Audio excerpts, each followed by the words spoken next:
Jordan Peterson, who stands for strong, renewed masculinity, thinks that Olivia Wilde is being a big bully and she needs to stop being mean to him. Take a look at this.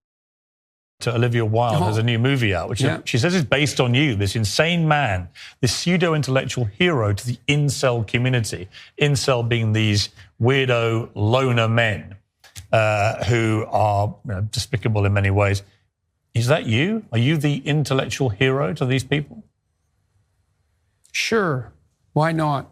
People have been after me for a long time because I've been speaking to disaffected young men. What a terrible thing to do that is.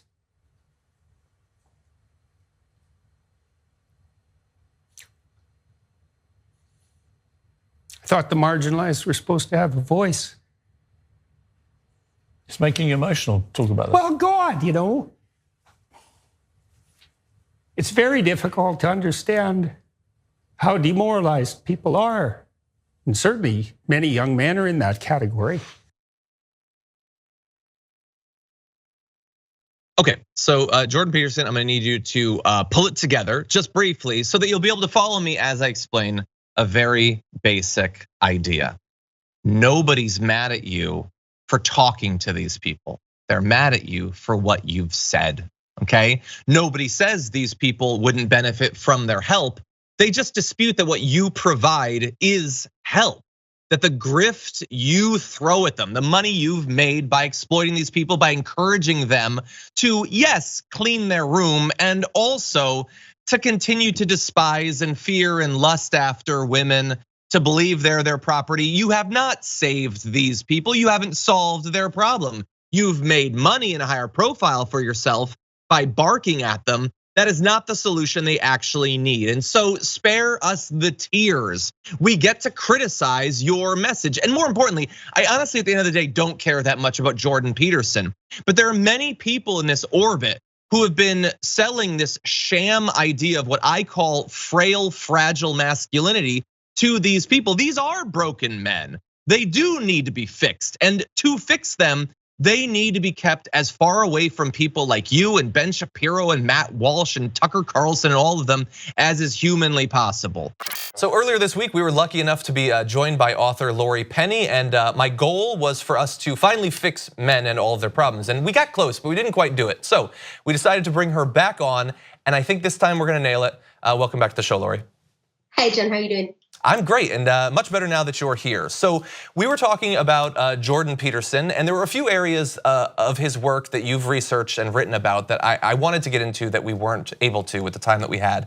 So the first thing I want to ask you about is, obviously this is not a Jordan Peterson thing, but there's this a lot of attention being given to the incel movement online and related issues of men in terms of feelings of entitlement towards women and like that area of not having control of their lives.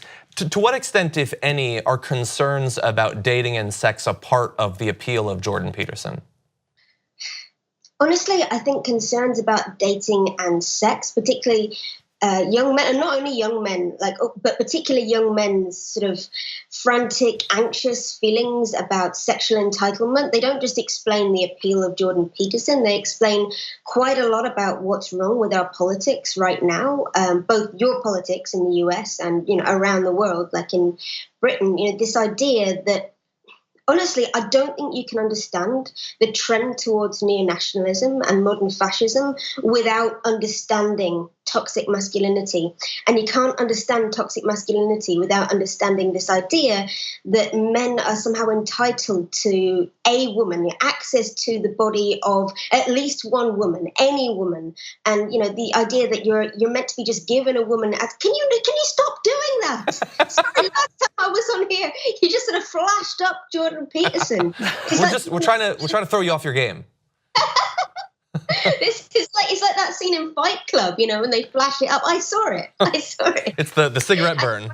Yeah, Fight Club is one of their favorite films. They really think it's a model for like these incels. You have to screw the system and just take what you want. It's a really, honestly. So hold on, can I ask you a question about that? Do they not get that that's not the moral lesson of Fight Club? That is what you have to go past to actually learn the lesson of Fight Club? No, I mean, I honestly, look, there are I thought that everybody knew that Fight Club was a deeply misogynist film, but it turns out that some people don't get it. They think this is an aspirational film. But look, you can trace the incel movement in as much as it is a movement from the pickup artist community and the men's rights community, and it's really interesting because it's like, you know, just as neoliberalism, right, the markets and, you know, just take what you want and play the game, tracks onto fascism, you know, when the game doesn't work, just force people to give it to you. So the pickup artist movement, you know, just play the game and neg people and chop and notches on the bedpost and be an alpha male. When that doesn't work, people get resentful and they just start, you know, going into this extreme version of misogyny. Sexual neoliberalism becomes sexual fascism, which is basically what the incel movement is.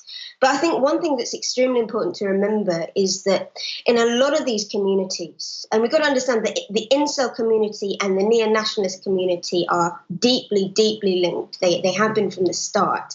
All of these movements they deliberately target young men who have mental health problems, and they almost fetishize nihilism and a feeling of being broken and let down by the system. And I really think this isn't being taken seriously enough. You know, the incel movement is a hotbed of recruitment for the far right. I have spent, you know, because this is kind of what I do for a living, I've spent the last 6 months or so intermittently on deep dives down in all of these communities, and it is really, really scary how you can track that. People aren't really, obviously the incel movement is bad enough in itself, right? But the links between that and all kinds of violent extremism, they're not paid attention to, for the obvious reason that we don't think about how young white men are recruited into extremism, because we don't read that as terrorism. We just read that as, oh, these individual crazy lone wolves.